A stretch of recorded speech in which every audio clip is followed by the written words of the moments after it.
오늘 본문에 나오는 다윗과 골리앗 이야기는 교회를 다니지 않는 분들도 다 아는 아주 유명한 이야기지요.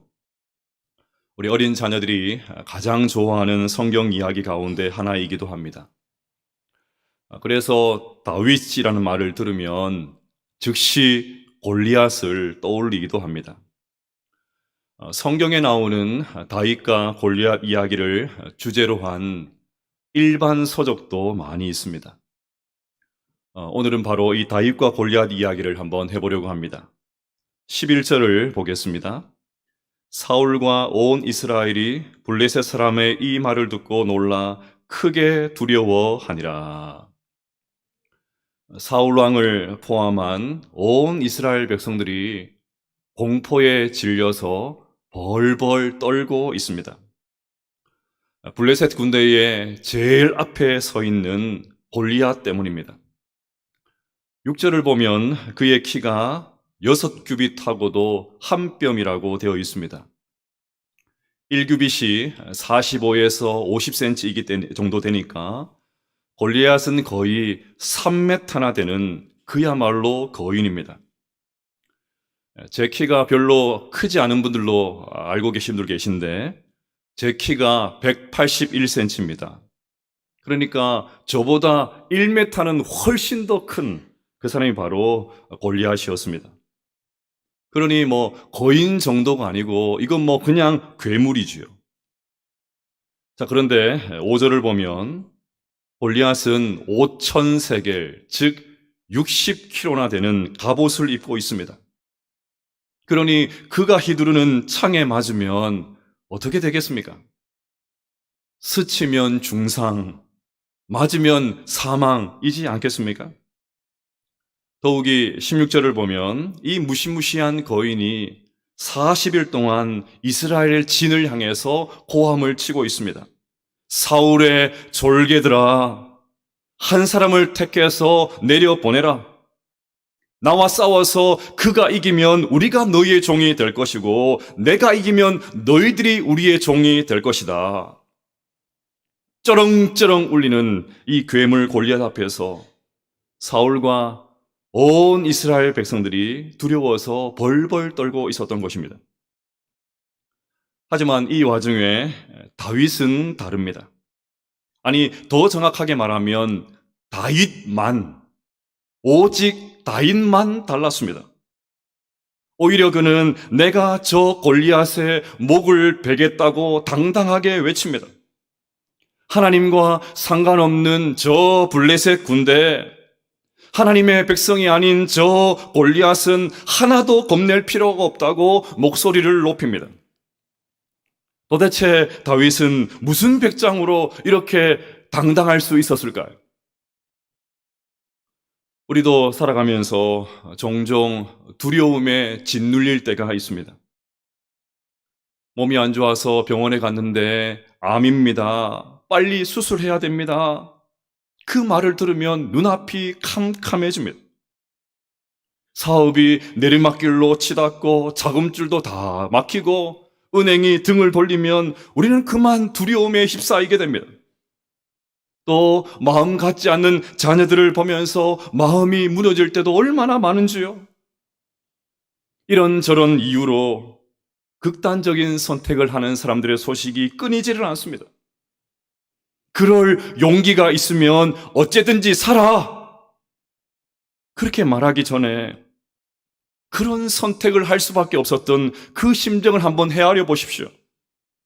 얼마나 절망스러웠으면, 얼마나 힘들었으면 그랬을까? 공포, 두려움에 사로잡히는 것이 그렇게 무섭습니다. 자, 그러면 두려움이 엄습해 올 때, 그래서 도망가고 싶을 때, 차라리 죽어버리고 싶을 때, 어떻게 두려움을 이길 수 있을까요? 어떻게 하면 다윗처럼 두려움의 늪에 빠지지 않고 당당히 일어설 수 있을까요? 골리앗과 같은 거대한 문제가 닥쳐올 때 우리는 어떻게 해야 될까요? 오늘은 그것을 살펴보면서 은혜를 나누려고 합니다. 첫째로 하나님 앞에 두려운 마음을 낱낱이 아뢰야 됩니다. 다윗은 시편 18편에서 이렇게 고백합니다. 사망의 줄이 나를 얽고 불의의 창수가 나를 두렵게 하였으며 수월의 줄이 나를 두르고 사망의 올무가 내게 이르렀도다. 내가 환난 중에서 여호와께 아뢰며 나의 하나님께 부르짖었더니 그가 그의 성전에서 내 소리를 들으시며 그의 앞에서 나의 부르짖음이 그의 귀에 들렸도다. 다윗이 골리앗 앞에서 큰 소리를 쳤다고 두려움이라고는 전혀 모르는 그런 사람이 아니었습니다. 나를 두렵게 하였으며 다윗도 두려웠습니다. 다윗이 기록해 놓은 시편 가운데 그의 마음 가운데 있는 두려움을 토로하는 그런 시편이 얼마나 많은지요. 여러분, 용맹한 다윗이 두려워했다. 이상하지요? 그런데 두려움을 토로했기 때문에 하나님 앞에 자기 마음 가운데 있는 그 두려움을 솔직하게 드러내었기 때문에 다윗은 진짜 용기 있는 사람이 될 수 있었습니다. 역설적이지요. 두렵다고, 무섭다고, 어떻게 해야 될지 모르겠다고 솔직하게 두려움을 토로할 수 있는 사람이 사실은 진짜 용기 있는 사람입니다. 두려운데도 하나님 앞에서 아닌 척하는 사람, 진짜 비겁한 사람입니다. 그래서 다윗은 이 두려움의 문제를 하나님 앞에 가지고 나와서 하나님, 저 두렵습니다. 너무너무 무섭습니다. 자기 마음을 솔직하게 토로했습니다. 실존주의 철학자 사르트르는 인간은 누구든지 자기가 옳다고 여기는 것에 대해서 당당하게 살아야 된다, 그렇게 주장을 했습니다. 자기 인생을 자기가 책임지지 못하고 신에게 의존하는 사람들, 절대자에게 의존하는 사람들, 교회로 따지면 하나님을 붙잡는 사람들, 그거 정말 비겁한 짓이라고 공격했습니다. 내면의 소리를 따라서 당당하게 살다가 자기 행동에 대해서 책임질 수 있는 사람, 그 사람이 진짜 인간이라고 주장했습니다. 그 실존주의 철학에 솔깃해서 얼마나 많은 사람들이 신앙을 버리고 세상으로 가버렸는지 모릅니다. 사르트르식으로 사는 건 멋있어 보이지 않습니까? 내 인생은 내가 책임져라. 그것이 용기 있다. 얼마나 멋있습니까? 그래서 하나님 버리고 세상으로 간 사람들 얼마나 많은지요. 그런 사르트르가 마지막을 어떻게 맞았는지 아십니까? 1980년 3월 그는 파리의 브루세 병원에 한 달 동안 입원해 있으면서 말 그대로 발악을 했습니다. 죽음의 공포 때문에 소리를 지르고 찾아오는 사람들의 고함을 치고 절규를 했습니다. 폐수종을 앓고 있었는데 죽음이 두려운 나머지 병명을 묻지도 못합니다. 그렇게 몸부림을 치다가 한 달 만에 세상을 떠났습니다. 그의 용기는 진정한 용기가 아니었습니다. 살아계신 하나님 앞에 자존심이고 뭐고 다 내려놓아야 되는데 곧 죽어도 그게 싫으니까, 평소에 자기가 한 말이 있으니까 곧 죽어도 그거 싫어가지고 하나님 앞에 불쌍히 여겨달라고, 나가 이 죽음이 너무너무 무섭다고 그 말을 꺼내보지를 못하고 발악을 하다가 세상을 떠났습니다. 여러분, 역사상에 최고로 용기 있는 분이 한 분 계십니다. 바로 예수 그리스도이십니다. 예수님은 그 무서운 십자가를 당당하게 짊어지셨지요. 어떻게 그것이 가능했겠습니까? 예수님께서 십자가를 지시기 전에 겟세마네 동산에 기도하러 올라가시면서 제자들에게 이렇게 말씀하십니다. 내 마음이 심히 고민하여 죽게 되었으니, 내 마음이 심히 고민하여 죽게 되었으니. 그리고는 곧장 예수님은 하나님 앞에 자신의 마음을 이렇게 토로합니다. 아빠, 아버지여, 아버지께는 모든 것이 가능하오니 이 잔을 내게서 옮기시옵소서. 그러나 나의 원대로 마시옵고 아버지의 원대로 하옵소서. 예수님도 두려워 떠셨습니다. 그 두려움을 감추지 않으셨습니다. 있는 그대로 하나님 앞에 낱낱이 아뢰었습니다. 그러자 하나님께서 주시는 용기를 얻어서 당당하게 십자가를 질 수 있으셨던 것입니다. 여러분, 내가 감당할 수 없는 골리앗이 있으십니까? 그 골리앗의 기세에 벌벌 떨고 계십니까? 하나님 앞에 여러분의 그 두려움을 다 아뢰십시오. 하나님, 나는 감당할 수가 없습니다. 도와주세요. 너무 무섭습니다. 붙들어 주시옵소서. 눈물을 쏟으면서 다 토로하십시오. 감추면 안 됩니다. 혼자 끙끙 앓고 있으면 안 됩니다. 내 모습 그대로, 있는 그대로 솔직하게 아뢰면 얼마든지 살 수 있는 줄로 믿습니다. 밑바닥까지 내려가는 사람은 더 이상 내려갈 곳이 없으니까 두려워할 필요가 없습니다. 밑바닥까지 내려갔는데요, 뭐. 이미 내려갔으니까 이제는 올라오는 일만 남아 있습니다. 그러므로 내 연약한 모습, 바닥까지 떨어진 그 내 모습, 두려워 떠는 나 자신의 모습을 있는 그대로 하나님 앞에 아뢰십시오. 그러면 하나님께서 드디어 우리를 통해서 일하시게 되실 줄로 믿습니다. 둘째로, 하나님의 관점으로 문제를 바라봐야 됩니다. 다윗은 47절에서 이렇게 선언합니다. 또 여호와의 구원하심이 칼과 창에 있지 아니함을 이 무리에게 알게 하리라. 전쟁은 여호와께 속한 것인즉 그가 너희를 우리 손에 넘기시리라. 다윗은 전쟁은 여호와께 속했다고 합니다. 지금 이 전쟁은 골리앗에게 속한 것이 아니고 하나님께 속해 있다고 말을 합니다. 이유가 뭘까요? 지금 이 전쟁은 하나님의 백성들이 싸우고 있었기 때문입니다. 그들이 지면 하나님의 이름이 땅에 떨어집니다. 하나님께서 그것을 가만히 두고 계시겠습니까? 하나님의 백성들이 죽어나가는 것을 하나님께서 뒷짐지고 나 몰라라 하시겠습니까? 아니지요. 그래서 이 전쟁은 하나님이 대신 싸우시는 하나님의 전쟁이다. 그렇게 다윗은 그 문제를 하늘의 시각으로 보았습니다. 반대로 이스라엘 백성들은 그 눈이 없었습니다. 그저 땅의 시각으로만 봅니다. 골리앗의 겉모습을 보고는 두려워 떨고 있습니다.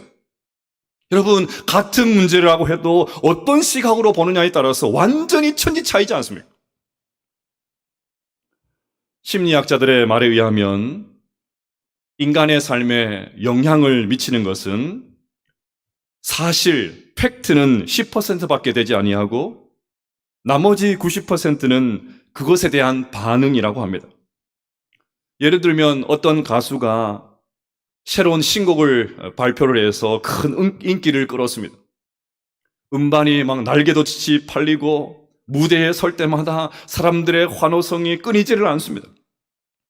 그런데 그때 이 가수가 고민에 빠집니다. 지금은 이렇게 인기를 끌고 있지만 인기가 떨어지면 어떻게 하나? 한순간에 사람들이 떠나면 어떡하나? 그러면 나는 정말 비참해질 거야. 그 생각을 하니까 밤에 잠이 오지를 않습니다. 밤맛도 있지를 않습니다. 나중에는 견딜 수가 없습니다. 이런 인생 살 의미가 없어. 그래서 극단적인 선택을 합니다. 계속 안 되는 거, 실패하는 거, 망하는 것만 생각합니다. 그러다 보니까 정말 인생이 끝장나는 것입니다. 만약에 그 가수가 내가 이 정도로 해도 이렇게 인기를 끄는데 앞으로 더 열심히 곡을 만들고 열심히 더 활동을 하면 더 대박을 칠 거야. 만약에 이렇게 반응을 했다면 죽을 리가 없지요. 오히려 더 신바람이 나서 더 열심히 하지 않겠습니까? 똑같은 사건을 두고도 어떻게 반응하느냐에 따라서, 어떻게 보느냐에 따라서 결과가 완전히 달라집니다. 사랑하는 여러분, 골리앗이 다가올 때, 두려움이 엄습해 올 때 하늘의 시각으로 보게 되시기를 축복합니다. 내 인생이 하나님의 손안에 있음을 믿으시기를 바랍니다. 하나님께서 내 이름 석자를 하늘나라 생명책에 분명하게 기록해 내어놓으셨습니다. 나를 영원히 그곳에 살도록 작정하셨습니다. 이것이 내 운명입니다. 땅에서 어떤 어려움을 당하고 어떤 환난을 당해도 그것이 그 운명을 바꾸지를 못합니다. 여러분, 로마서 8장에 뭐라고 되어 있습니까? 그러나 이 모든 일에 우리를 사랑하신 이로 말미암아 우리가 넉넉히 이기느니라. 내가 확신하노니 사망이나 생명이나 천사들이나 권세들이나 현재일이나 장래일이나 능력이나 높음이나 기품이나 다른 어떤 피조물이라도 우리를 우리 주 그리스도 예수 안에 있는 하나님의 사랑에서 끊을 수 없으리라. 우리에게 어려움이 오지 않는다, 그런 말이 아닙니다. 고난이 없다는 말도 아닙니다. 어려움을 당할 수도 있고 원치 않은 시련이 들이닥칠 수 있지만 아무리 그것이 거대해도 아무리 그것이 골리앗 같아도 그것이 하나님의 사랑의 소리를 끊을 수 없다는 말입니다. 내가 누리고 있는 이 축복을 빼앗지 못한다는 말입니다. 이렇게 하늘의 시각을 가지는 사람은 결코 두려움의 포로가 되지 않을 줄로 믿습니다. 미국의 어느 한 교포가 이런 간증을 했습니다.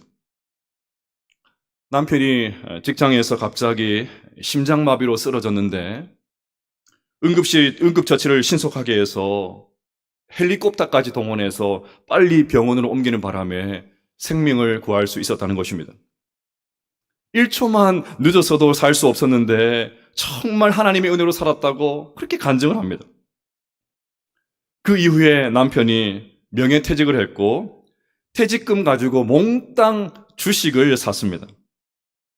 자, 그런데 그때부터 주식시장이 얼어붙기를 시작하더니 하루가 멀다 하고 주가가 계속해서 떨어집니다.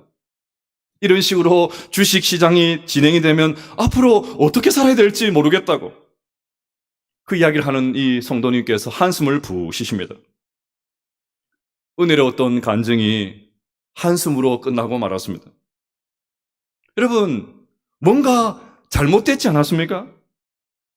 1초의 오차도 없이 남편을 건져주신 하나님을 믿는다면 그 하나님이 우리 가정의 미래 역시 책임져 주시지 않겠습니까?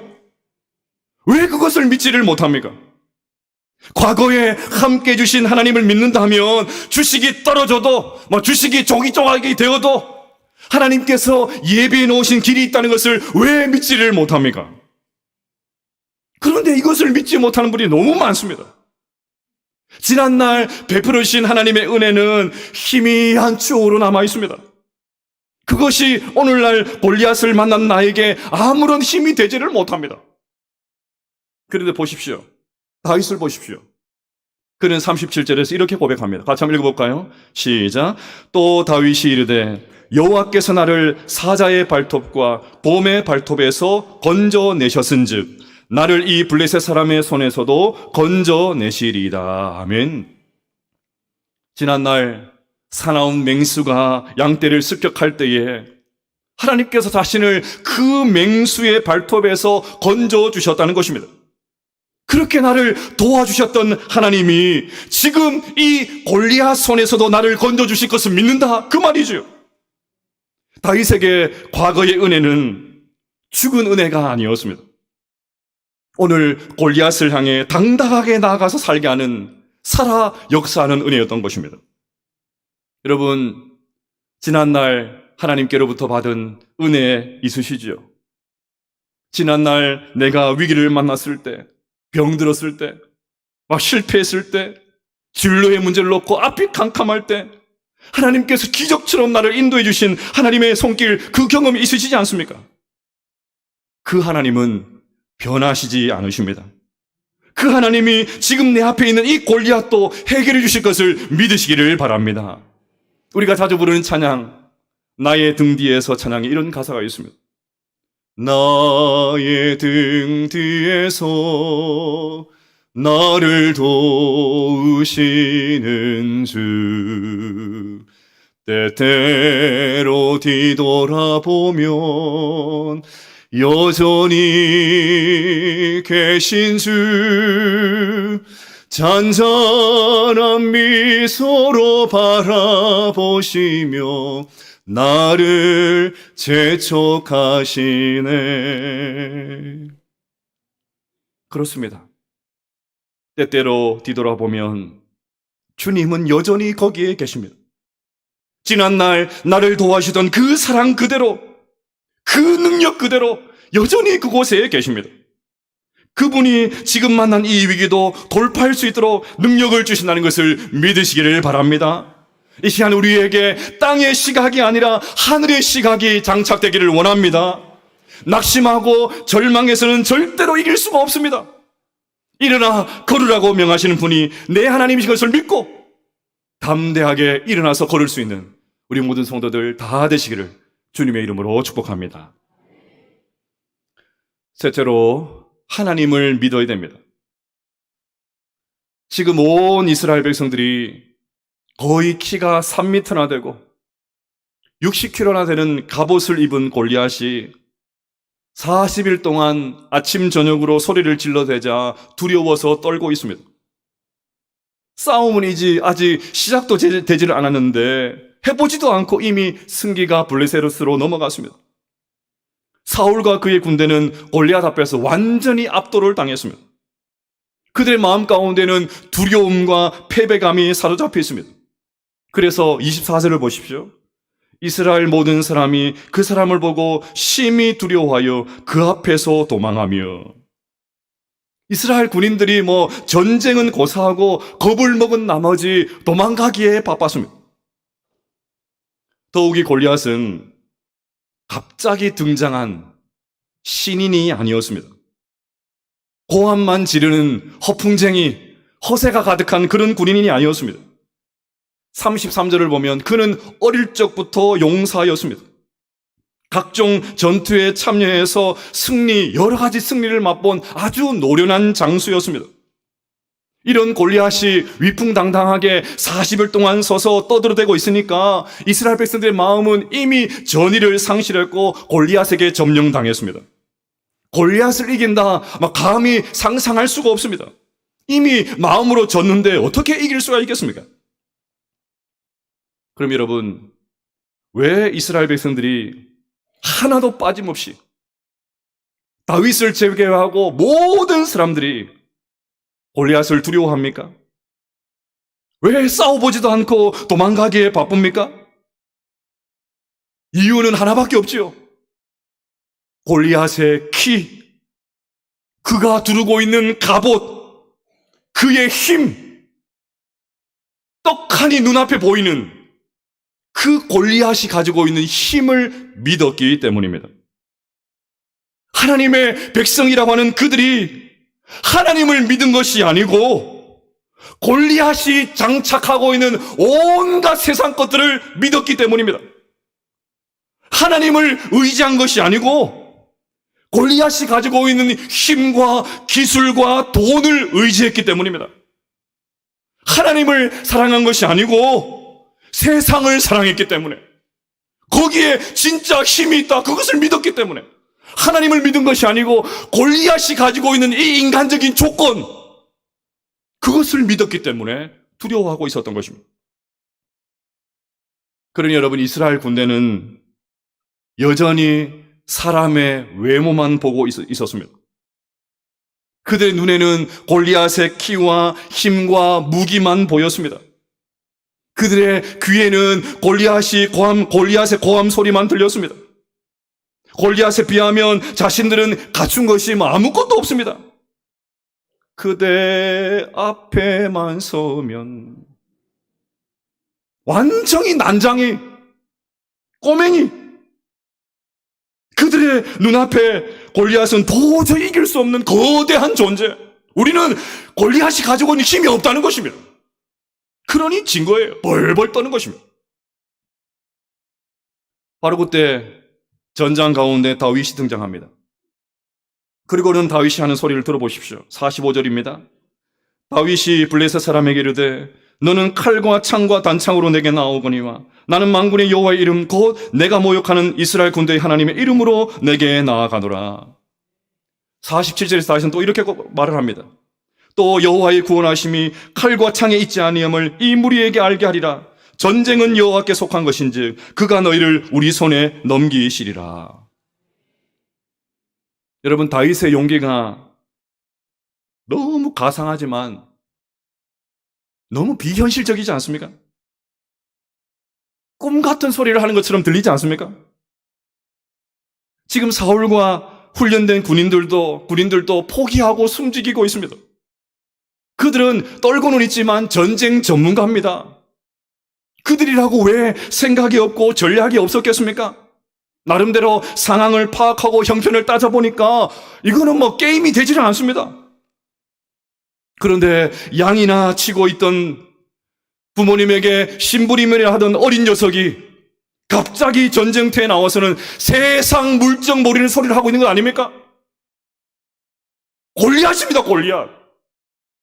그런데 이 어린 다윗이 세상 물정 모르고 너무나도 비현실적인 이야기를 하고 있는 것 아닙니까?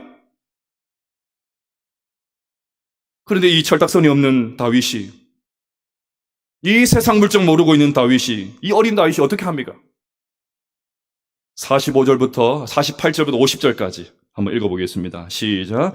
다윗이 블레셋 사람을 향하여 빨리 달리며 손을 주머니에 넣어 돌을 가지고 물매로 던져 블레셋 사람의 이마를 치매 돌이 그의 이마에 박히니 땅에 엎드러지니라. 다윗이 이같이 물매와 돌로 블레셋 사람을 이기고 그를 쳐 죽였으나 자기 손에는 칼이 없었더라. 아멘. 이 세상 물정 모르는 다윗이 골리앗을 이겼습니다. 저 거대한 골리앗이 3m나 되는 이 골리앗이 한 방에 넘어지는 모습, 전신주가 넘어가듯이 막 과간이었지 않겠습니까? 저는 여기서 자기 손에는 칼이 없었더라, 이 표현이 너무 좋습니다. 다윗은 골리앗의 키와 그의 갑옷, 그의 화려한 전쟁 이력, 조롱하는 그 골리앗의 소리에 마음을 빼앗기지 않았습니다. 그는 골리앗의 외모를 믿지 않았습니다. 다윗은 하나님을 믿었습니다. 그는 골리앗보다 더 크신 하나님을 믿었습니다.